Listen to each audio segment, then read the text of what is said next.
Istilah golongan putih atau golput selalu muncul saat pemilu. Golput adalah mereka yang memilih tidak menggunakan hak suara baik di pemilu presiden, legislatif, atau perwakilan daerah. Tidak ada ancaman pidana jika tidak menggunakan hak pilih. Namun, ada ancaman penjara 3 tahun dan denda hingga 36 juta rupiah jika penganut golput mengajak orang lain dengan imbalan tertentu untuk tidak menggunakan hak pilihnya. Golput atau golongan putih adalah istilah bagi orang yang tidak menggunakan hak pilihnya dalam pemilihan umum. Keengganan menggunakan hak suara ini bisa berlaku untuk pemilihan presiden, calon legislatif maupun perwakilan daerah. Jelang pemilihan umum 2024 yang tinggal sebentar lagi, istilah golput pun menyeruak. Kalau menurutku sendiri golput tuh kayak cenderung nggak ngelihat visi misi tiap paslon, kayak ada yang cenderung ngikut aja kata orang-orang mau kayak gimana mau dalam presidennya, tapi ada juga yang kayak acuh aja sih, mau ada aturan ini aturan itu nggak seberapa ngaruh ke dia, jadi dia kayak tendensinya buat golput. Mungkin dari orang-orangnya mungkin kurang meyakinkan atau apa dari ketiga calon tersebut mungkin, dan lebih milih untuk golput, tapi menurutku ya sayang. Menurut aku sih kurang bagus ya, karena kenapa sih? Karena satu orang itu menentukan pilihan, ya kan? Pilihan itu nanti kita untuk masa depan semua orang. Jadi ngapain kita harus golput, orang kita warga Indonesia sendiri ngapain harus golput, ya kan? Komisi Pemilihan Umum mencatat angka golput dalam 20 tahun terakhir mengalami peningkatan hingga penurunan.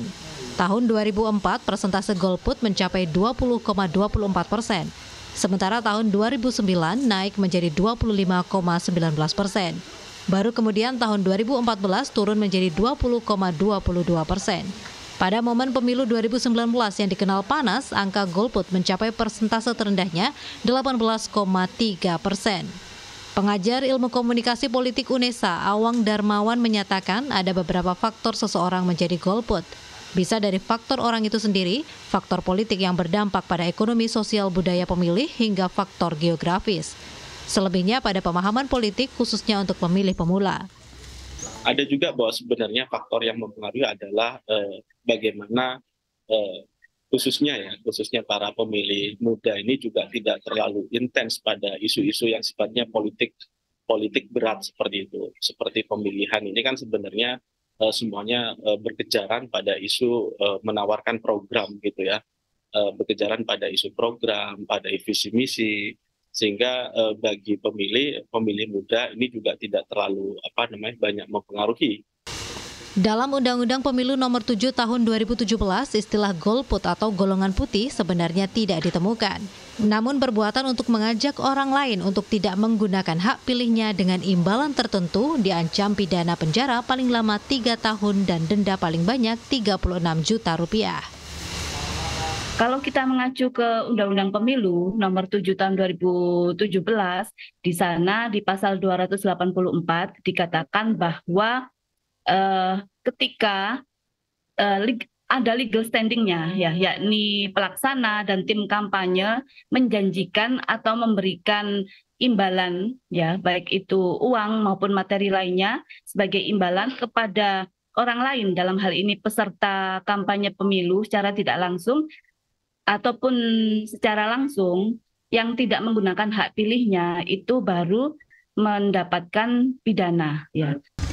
Golput bisa terjadi karena konstituen atau pemilik suara belum memahami materi politik yang ditawarkan oleh capres, caleg, ataupun partai politik. Misalnya, visi, misi, dan program yang ditawarkan kepada pemilik suara. Bagaimana bisa menjangkau masyarakat Indonesia untuk kemudian bersama-sama melalui pemilu ini menghasilkan pemimpin-pemimpin yang memang betul-betul sesuai dengan yang diharapkan, atau bahkan beyond dari itu, saya kira akan jauh lebih luar biasa. Dan Jawa Timur sekali lagi menurut pendapat saya masih akan tetap menjadi kunci, karena itu butuh usaha ekstra, butuh usaha yang luar biasa untuk mendekatkan diri, karena memang tidak ada yang lebih kuat dari pengaruh semua itu kecuali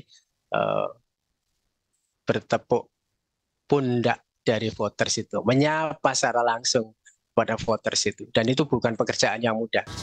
Pilpres 2024 akan dilaksanakan pada 14 Februari 2024. KPU mencatat ada 204,8 juta daftar pemilih tetap atau jumlah pemilik suara. KPU menargetkan partisipasi masyarakat melebihi pemilu sebelumnya atau di atas 81%. Artinya, angka golput diharapkan di bawah 19%. Wida Subianto, Aga Dipa, Surabaya, Jawa Timur.